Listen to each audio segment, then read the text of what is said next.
మీరు మీ అభిమాన shows and serials TV కన్నా ముందు ఈటీవీ విన్ యాప్లో చూడండి. Download and subscribe to ETV win app. 99 రూపాయలు మాత్రమే.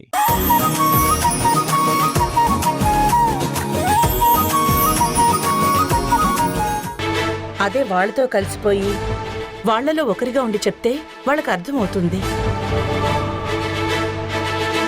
రాధా, ఈ ప్రోగ్రాం డిజైన్ చేసి చెప్పు. మనం వెళ్ళి వాళ్ళని కలుద్దాం. దానికి సంబంధించి ప్లాన్ రెడీగా ఉంది మేడం. ఏంట్రాదా అది?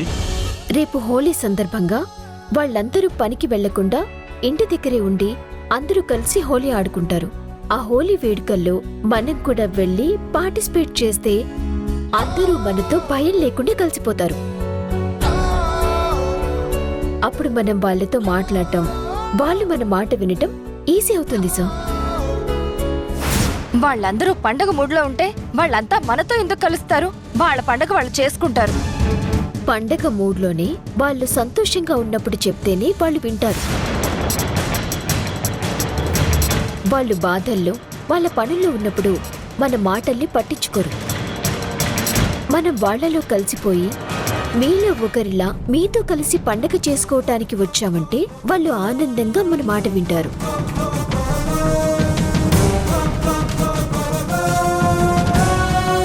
అయినా నువ్వేం మాట్లాడుతున్నావు రాదా? నీకేమైనా అర్థమవుతుందా? మా అమ్మ ఏంటి, బస్తీకి రావడం ఏంటి, వాళ్లతో కలిసి రంగులు పోసుకుని హోలీ ఆడడం ఏంటి? అసలు నీకు కొంచెమైనా బుర్ర పనిచేస్తుందా? అయినా ఈ పనులన్నీ మీరు చెయ్యాలని మిమ్మల్ని పనిలో పెట్టుకుంటే మీరొచ్చి మమ్మల్ని బస్తీ చుట్టూ తిరగమంటారేంటి? గాయత్రి, నువ్వుండు, మేం మాట్లాడుతున్నాం కదా. రాధా, నువ్వు చెప్పిన ప్లాన్ చాలా బాగుంది. మనం పెద్దవాళ్ళలా కాకుండా వాళ్ళలో కలిసిపోతే వాళ్ళు మన మాట వింటారు. కానీ గాయత్రి ఏదో తెలిసి తెలియకుండా మాట్లాడింది. కాకపోతే రేపు దేవకి రాదు.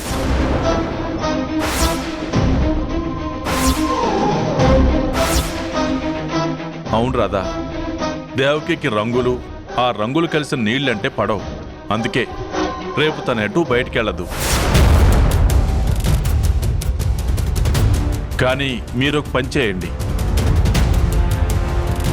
రేపు మీరందరూ వెళ్ళి వాళ్లతో హోలీ ఆడి అందరికీ అర్థమయ్యేలా చెప్పండి. నెక్స్ట్ ప్రోగ్రామ్కి నేను దేవకి కూడా జాయిన్ అవుతాం. అలాగే సార్.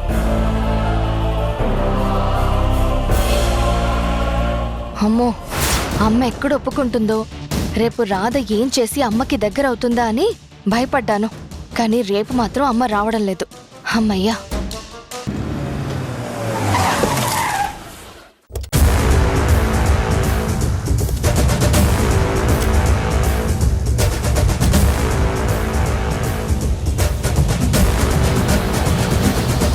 ఈరోజు ఇక్కడికి మేడం సార్ కూడా వచ్చుంటే చాలా బాగుండేది.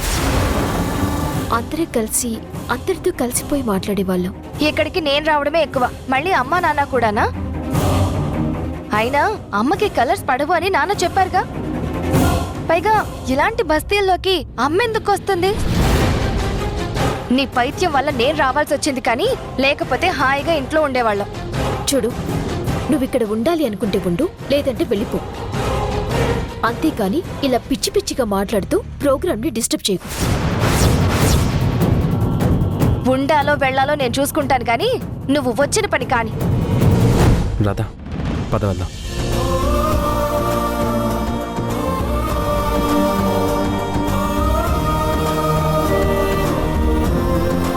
నమస్కారం సార్.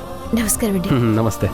ఏంటి నరసింహ పొజిషన్? మన వాళ్ళందరూ ఏమంటున్నారు? సార్, మీకు చెప్పాను కదా సార్, నేను చెప్తుంటే ఎవరూ పట్టించుకోవట్లేదు. ఎన్నిసార్లు చెప్పినా అదేదో పనికిరాని విషయం అన్నట్టు అందరూ చూస్తున్నారు సార్. ఎవరూ పెద్దగా ఉత్సాహం చూపించట్లేదు. ఒకసారి మీరు మేడం చెప్పి ఒకసారి మాట్లాడండి సార్.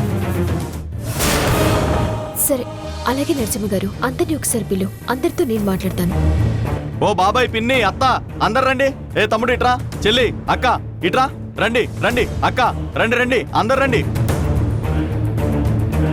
ఏంటి నరసింహ, ఏంటి విషయం? వీళ్ళంతా ఎవరు?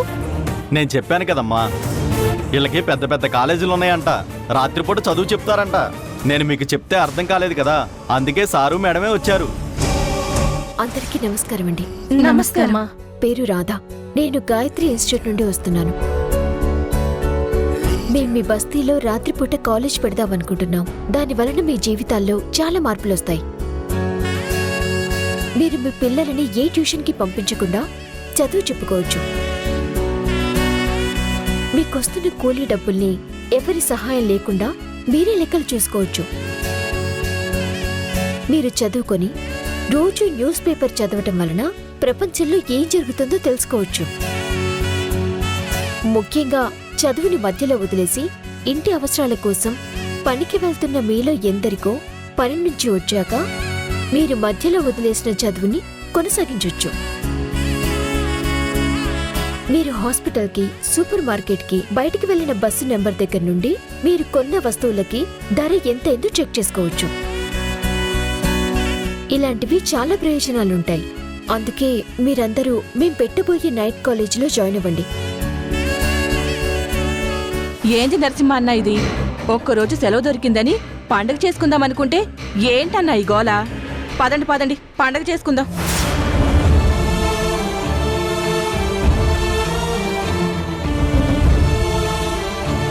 నేను చెప్తూనే ఉన్నాను, ఇలాంటివి వీళ్ళ దగ్గర వర్కౌట్ అవ్వవు అని.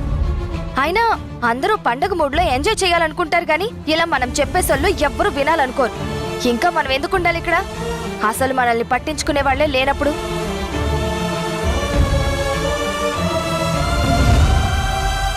ఓ బాబాయ్, పిన్ని, అక్క, చెల్లి అందరూ రండి. ఈ రాధగాని పిచ్చి పట్టిందా? అందర్నీ వరుసలు కలుపుతూ వాళ్ళ దగ్గరికి అలా పరిగెడుతుంది. ఏంటి పిన్ని ఇది? సరే, నైట్ కాలేజ్ గురించి మీకు నచ్చలేదో అర్థం కాలేదో వదిలేయండి. కానీ మేమందరం మీతో కలిసి వసంత పంచమి జరుపుకోవాలని వస్తే మీరేంటి ఇలా వదిలేసి వెళ్ళిపోతున్నారు? ఇదేనా బస్తీ మర్యాద? అసలు బయట మన బస్తీ గురించి ఏమనుకుంటున్నారో తెలుసా? వాళ్ళు ఉండేది ఇరుకిళ్ళైనా వాళ్ళ మనసులు చాలా విశాలమని. వాళ్ళ దగ్గర డబ్బులు లేకపోయినా మంచితనం ఉంటుంది అని. వాళ్ళు ధనవంతుల, పేదవాళ్ళ అని పట్టించుకోరు. మంచి మనసున్న వాళ్ళ అని మాత్రమే చూస్తారు. ఎంత గొప్పగా మాట్లాడుకుంటున్నారో తెలుసా మీ గురించి? కానీ మీరేంటి? నేను మీ గురించి ఎంతో గొప్పగా విన్నాను, కానీ అసలు మీరు అలా లేరేంటి? సరే, మీరు పిలవకుండా మేం బస్తీకొచ్చాం. కనీసం మర్యాద కోసమైనా పండగ చేసుకుందామని పిలవాలి కదా. ఏంటి, ఈ రోజు మీరు మాతో పాటు పండగ చేసుకుంటారా? అవును, అందుకోసమే వచ్చాం. అవును, మీరు ఎప్పుడెప్పుడు పిలుస్తారా అని మేము వెయిటింగ్. ఏమి, వీళ్ళందరూ మన బస్తీలో వసంత పంచమి చేసుకుంటారంట. ఎలా ఉండాలి ఏర్పాట్లు? ఎలా ఉండాలి మర్యాద? వీళ్ళకి మన పండుగేంటో చూపిద్దామే.